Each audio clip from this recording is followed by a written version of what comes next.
obviously you've had to answer a few questions there about players' futures. Do you admire what Tony Pulis has done with Saido Berahino this season? Because he's got a big asset there that they could have cashed in on the summer, didn't. And because his head has been turned by the speculation, he's left him on the bench, which is a brave thing for a manager to do. Yeah, but you can't compare maybe our players in comparing to maybe his situation in West Brom. Of course, I think as a manager you have to make that kind of decisions, but I can't tell what happened in West Brom because it's not what I know and what happened. That's between the manager and the player, but we have the players here, and and we know there is always interest in some players, but when the players are still with the head in Southampton, that's no question to put that players out of the team. He also suggested this morning that he'd like to see the transfer window abolished. He described it as a jungle and said it's not fair on certain clubs. Would you agree with that?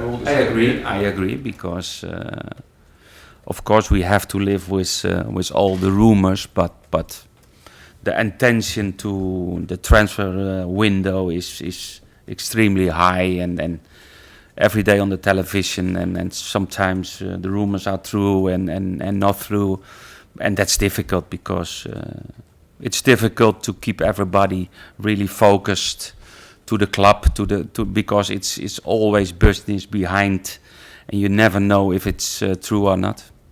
How do you do that when a player is linked with a move away like Graziano has been? Do you talk to them about that rumour? Yeah, but I talk on a daily basis to the players, and of course it's not always about the game what we have to play, but it's the whole situation.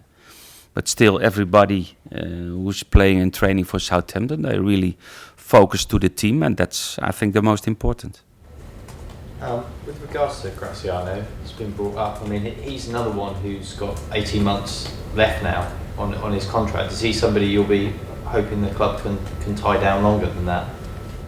Okay, the situation of Graziano, of course, is a little bit different than other players, because Graziano 31, he will be 32, I think, this year, and that's different, and it's always too early to concluding about his future. But I know it's left one season of contract, but it's too early now to talk about his future. Would you be looking at that in the summer, or maybe a year's time from now? Well, maybe the summer, maybe after the summer. Because he's still an important player for you, isn't he, as it stands? It's a big yeah, of course.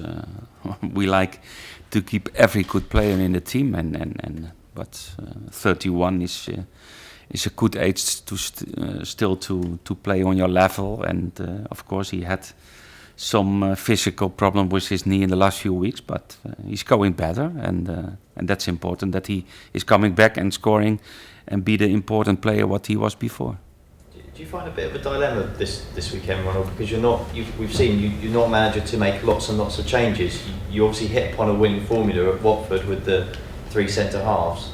Now you're playing against a team that might only play one up front. Is it difficult to know whether to make those changes or to stick with kind of the winning formula from Wednesday? No, I think first of all you have what you have to do is to analyse your opponent and about the strengths, about the weaknesses, and we know we can play out of different systems.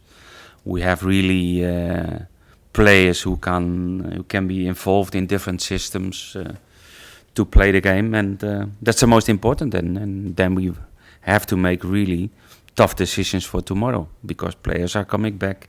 We have really competitions. Wanyama will come back. Okay, we know that, and we like to have that kind of decisions. Do you think Jordi is fit now to play 3 games in a week? Obviously, that was his first full 90 minutes since he joined. Jordi is always the question: what is the best for himself? And after a tough week, and maybe if he don't start, the reason that he don't start is about his fitness, about his freshness. Yes. On the subject of contracts, there was a report in the Daily Mirror which you're quoted as saying that you have now held talks with the board about your own contract. Is that the case? No, I had some meetings with the board about about the moment now, the situation, because we wasn't happy about the last results. And I have and always a good communication to the board, and we didn't spoke about my future. So was that a pre-arranged meeting or one that you arranged on the back of the Yeah, but every 6-8 weeks we sit together and we have talks about the situation in the team, about players, about the future. But we didn't spoke about my own future in the club, because still I have, after this season, 1 year of contract. Any more? Okay, thank you all. Thank you, Ronald. Thank you very much.